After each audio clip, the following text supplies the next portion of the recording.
helping people cope with and overcome life's challenges. This is Life Transformations with Michael Hart, Canadian Certified Counselor and award-winning psychotherapist. Welcome to the Life Transformation Show, where we explore ways to transform lives and become better versions of ourselves. I'm your co-host, Denise Hart, and today I'm joined by the host of the Life Transformation Show, my husband and psychotherapist, Michael Hart.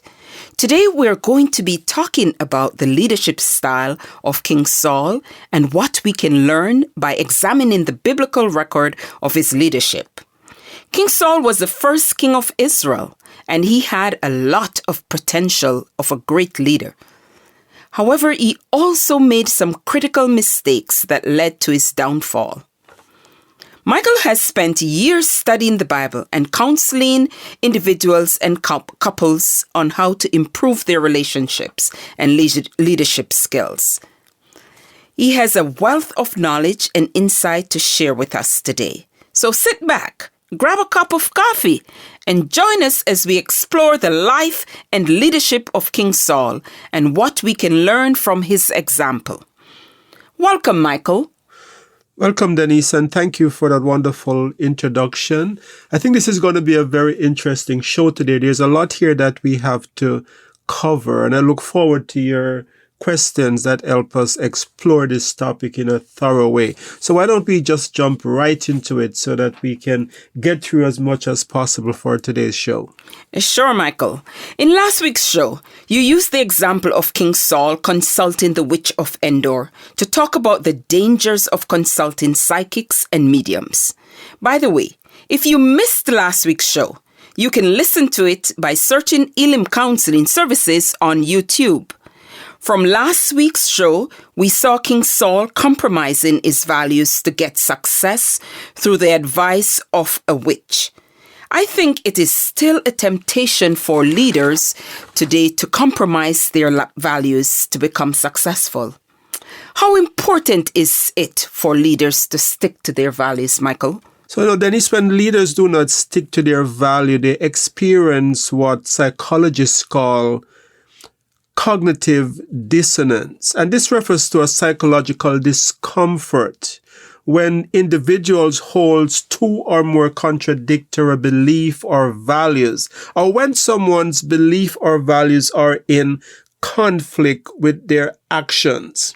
In the case of King Saul, some scholars have suggested that he experienced cognitive dissonance as he struggled to balance his desire for power and control with his religious beliefs and duties as the chosen leader of the Israelites. So when leaders do not stick to their value, they experience this cognitive dissonance. David Benner, in the book The Psychology of Saul's Demise, said that Saul's story is a vivid illustration of the psychological phenomenon of cognitive dissonance. Despite clear evidence that his actions were wrong, he persisted in his destructive behavior, unable to reconcile his own moral standards with his actions. And he went on to say that this cognitive dissonance ultimately led to his downfall. So when leaders are not true to themselves and true to their values, it creates this tug and war inside where they're pulling against what they truly know to be true and sacrificing the pursuit, sacrificing their moral values on the altar of success. So one example of Saul's cognitive dissonance is found in 1 Samuel 15, where Saul is commanded by God to destroy the Amalekites and all their possessions. However, Saul partially obeys, sparing the Amalekites king and keeping some of the spoils of war for himself. When Samuel confronts him about this, Saul initially denies any wrongdoing, but eventually admits that he feared the people and gave in to their demands. So here you had Saul caught in a situation. Am I going to obey God or am I going to do what the people want? And this cognitive dissonance pulled him away from doing the will of God. And I think leaders today, especially in churches, are faced with that cognitive dissonance. Do I do what the people want, or do I do what God wants? Do I preach the word of God as it says, or do I cater for the political correct statements of the day, or values of the day? And so the danger of cognitive dissonance for leaders today is that it can lead to unethical decision making as individuals seek to resolve their conflicting beliefs or values in ways that justify their actions. So this results in lack of integrity, erosion of trust, and negative consequences for both leaders and those that they lead. So I believe, Denise, that leaders can avoid falling into the trap of cognitive dissonance by, first of all, cultivating self-awareness. Who am I? What are my values? What it is that I hold to be true? And secondly, I think leaders can avoid falling into that trap by regularly examining their values and beliefs and seeking feedback from others, and also being open to changing course when their actions do not align with their principles. So it's important for us to have people around us that can keep us on track, people that can say the course of action that we are charting do not fit with the values that we know to be true. And I believe that in the day and age that we are living in, this is going to become a bigger and bigger challenge for churches, especially where they're going to be tempted to go away from what they know to be morally true to cater to the demands of society, the new ways of looking at morality. So I think it's important for leaders to prioritize ethical decision making and to seek guidance and support from trusted advisors or mentors when faced with difficult choice, and most of all, to stick to their values. Great points, Michael. So, another thing you discussed in your leadership seminars is King Saul's failure to build a strong leadership team. How important is it for leaders to surround themselves with a good leadership team? And secondly, what are some of the reasons why people do not surround themselves with good leadership? Yes, let's talk about the first part first. Let's look at some of the ways in which King Saul failed to build a strong leadership team around him. So let me say that failure to build strong leadership leads to a weakening of your organization. King Saul struggled to build strong relationship with his key advisors, such as Samuel, Jonathan, and the priest, and even David. He did not build a strong leadership team with the people that could make his organization stronger. And he often made decisions without seeking their counsel or input. And he even put some of them in danger, such as what we found we can see in 1 Samuel 22:17-19. So let's look, for example, at Saul's troubled relationship with the priests, for example. The priests were there by God for a reason. They were there to take charge of the religious order of things, to deal with the religious aspects of his organization. And so if we think about it in today's leadership structure, it would be like this is a department of the business, and there are leaders in charge of that department. But what we found in the narrative involving King Saul is that King Saul had troubled relationship with the priests in Israel, which was a major factor in his eventual downfall. In 1 Samuel 13, Saul disobeyed the prophet Samuel's instruction to wait for him before offering sacrifice to God. Instead, Saul took matters into his own hands and offered the sacrifice himself.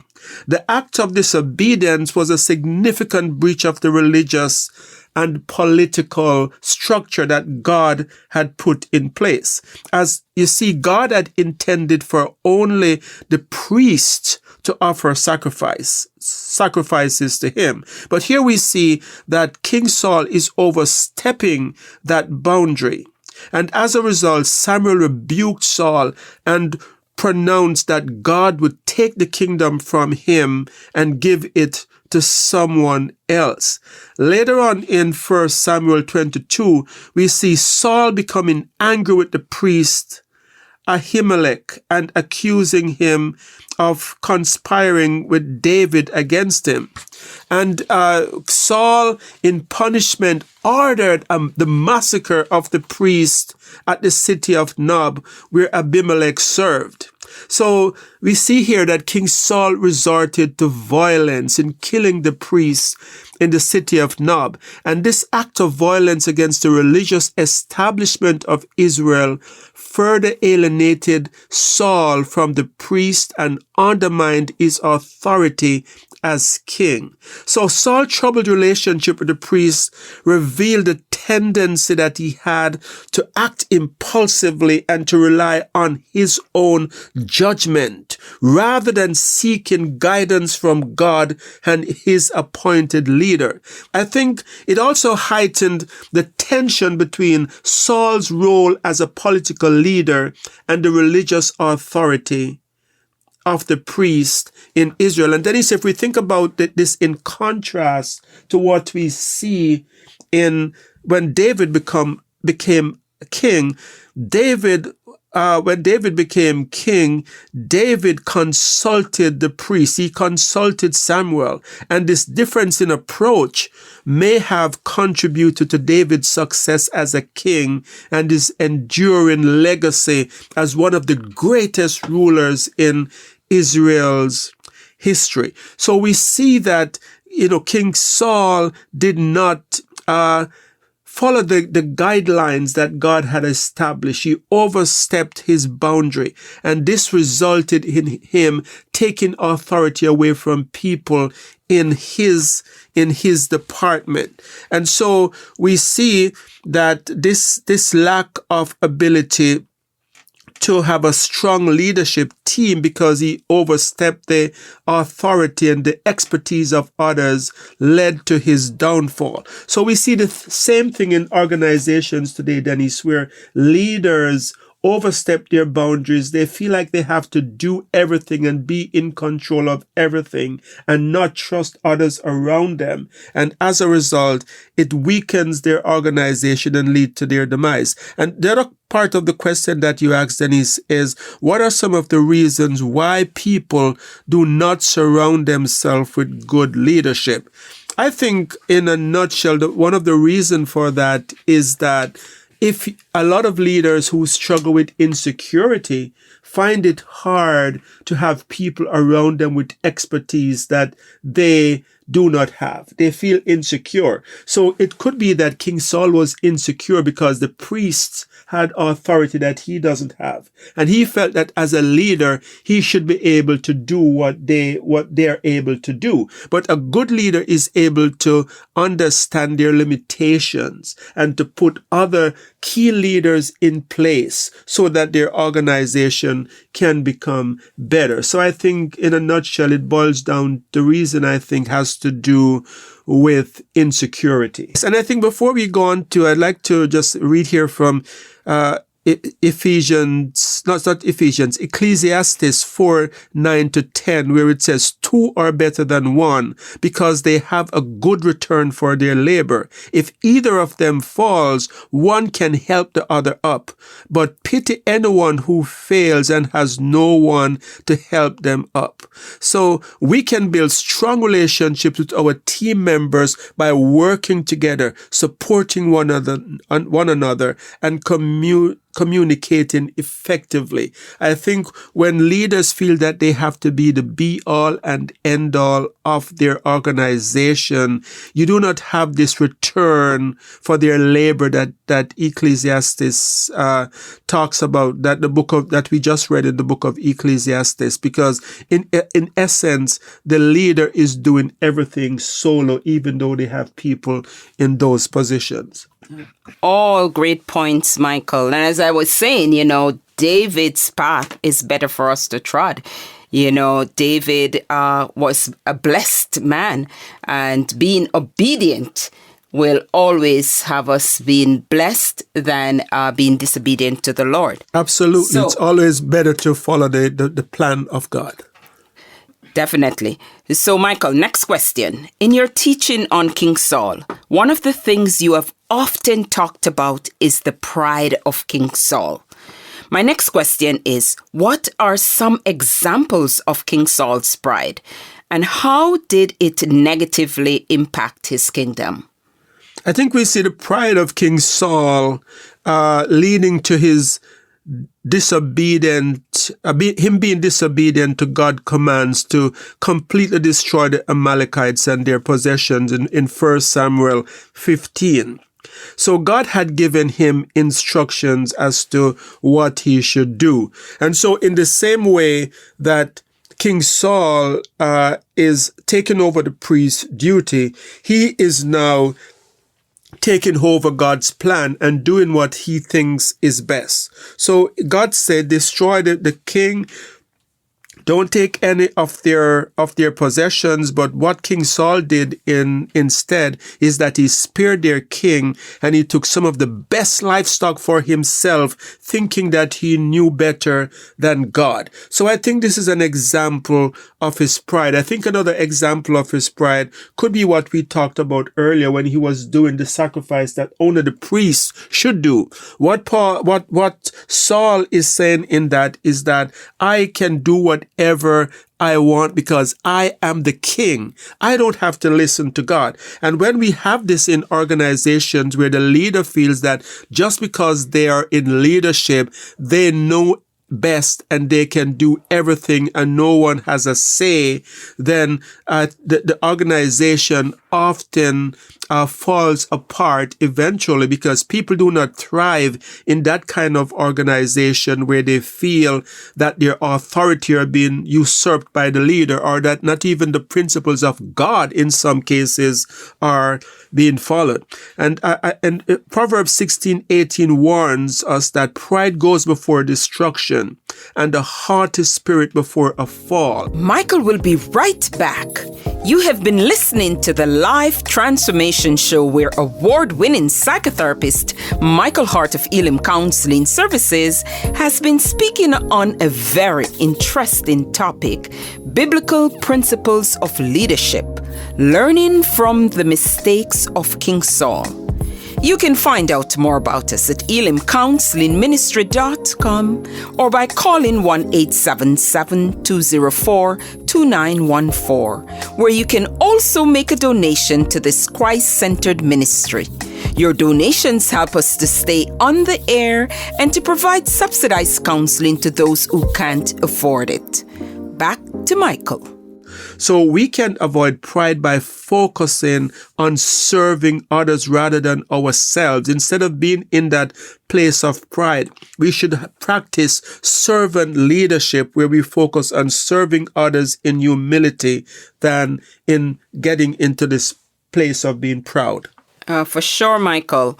Let's continue to dive into the life of King Saul. One of the other points you talked about at your leadership seminars is King Saul's inability to admit to mistakes. Can you give examples of this from the biblical narrative and explain what you believe is behind leaders who cannot admit to making mistakes? I think a good example is what we referred to earlier on when we talked about King Saul not obeying God and taking the prized possessions of the Amalekites and not killing their king. And so when he was confronted by Samuel about it, instead of saying, I did wrong, I pray that God would forgive me. What Saul said instead is, the soldiers brought them from the Amalekites. They spared the best of the sheep and cattle to sacrifice to the Lord your God, but we totally destroyed the rest. And so here we have Saul, the leader, blaming his soldiers for disobeying the orders. And then not only that, he tried to pass it off as, but actually we're doing a good thing by disobeying God. We're actually sacrificing to him. We're actually keeping the things that he told us not to keep so that we can offer sacrifice to God. So it's rather hilarious, the way in which he is trying to justify his actions. Sure, Michael. I actually didn't look at this scripture in that light. But as you explained it, it is sadly funny that, this is almost like someone wanting to pay their tithes and say that they're going to rob a bank to get the money to pay their tithes. Yes, that's exactly what it is. So here we have Saul saying to Samuel, I disobeyed God. The very things he told me not to keep, I kept them because I wanted to offer sacrifices to him. And it's no wonder that Samuel got upset at Saul. And in 1 Samuel 15 verse 16, we have Samuel saying, enough to Saul. In other words, stop the nonsense. And so Samuel said, enough. And then he said, let me tell you what the Lord said to me last night. For rebellion is like the sin of divination, and arrogance like the evil of idolatry. Because you have rejected the word of the Lord, he has rejected you as king. So here we have him being unable to admit to his mistake. And so he was rebuked by Samuel. So, yes, Michael. And the other part of the question that I had asked, what you believe is behind leaders who cannot admit to making mistakes? I think, Dennis, when leaders are unable to admit to mistake, it usually speaks to very low self-esteem. So if someone is in leadership with low self-esteem, any mistake becomes a detrimental blow to their ego. And so they have to cover up. Even when the mistake is staring them in the face, they have to try to come up with a way to justify what they did. And this is what Saul is doing in this example. It's obvious that he made a mistake. And instead of admitting to it, he is acting as if what he did was a good thing. And now this is the difference between Saul and David, because when David made a mistake with Bathsheba and the prophet Nathan came to David, David repented. David cried out to God, and it's out of that we got Psalm 51, have mercy upon me, O God, according to thy loving kindness. Saul, on the other hand, is trying to pass off his mistake as something that is really holy and pleasing to God. Great example, Michael. Thank you so much. So, let's continue. The jealousy of Saul over the success of David is one thing that stands out from the biblical narrative. How can leaders avoid becoming jealous of their team members' success, as King Saul did with David? That's such a good aspect of this podcast to delve into at this time. I think King Saul's jealousy over David was a significant factor in his troubled relationship with David and his eventual downfall. So Saul initially saw David as a valuable member of his team, and David quickly became one of Saul's most trusted commander after defeating Goliath. However, as David's reputation and popularity grew, Saul became increasingly jealous and paranoid. And Saul's jealousy was first aroused when the Israelites sang songs of praise to David, as they sang, Saul has slain 1,000, but David 10,000. And so Saul became increasingly jealous. So I think leaders can avoid falling into jealousy by looking at the bigger picture. What Saul should have said to himself here, if David is succeeding, the organization is succeeding. And I think leaders can avoid jealousy if they see the bigger picture and think of the success of their team members as not a threat to their own security, but as something that is building up the organization. So what Saul was trying to do was to kill David. And by trying to kill David, he was in effect getting rid of his most valuable asset. That's such a good point, Michael. I can see how King Saul is sabotaging himself because of his jealousy. Yes, and so when people are insecure in leadership, a lot of their actions end up sabotaging the organization. For sure. So this is my last question to you, Michael. Decision making is one of the important pillars of running any organization. You have often talked about King Saul's errors in decision making.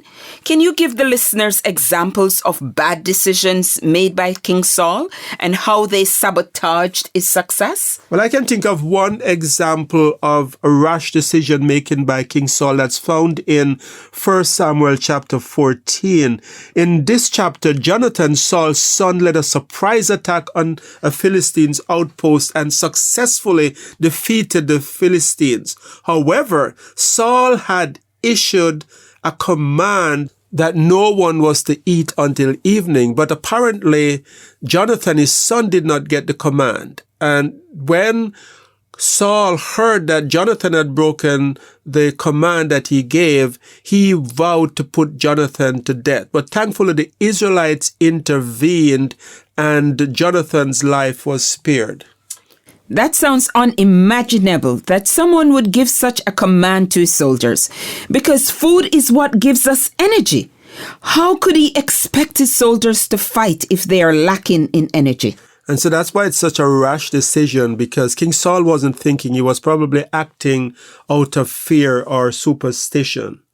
So, Michael, in closing, we'll read 2 Timothy 1, verse 7. It reminds us that God has not given us a spirit of fear, but of power and of love and of a sound mind.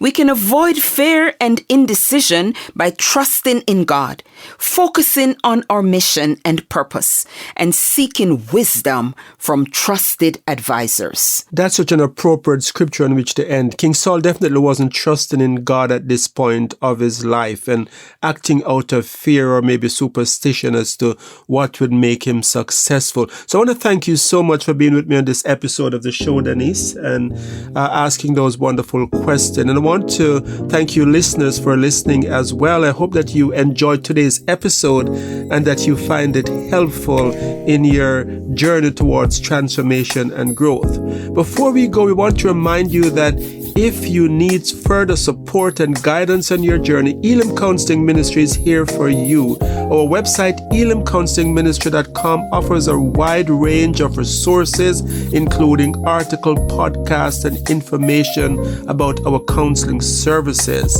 For those of you who haven't listened to this show before, we're on the air every Monday morning at 9:30. So until next time, this is your host, Michael Hart of Elim Counseling Services. And your co-host, Denise Hart. Praying that God would bless you in all your relationships and to keep you sound in mind and pure in heart.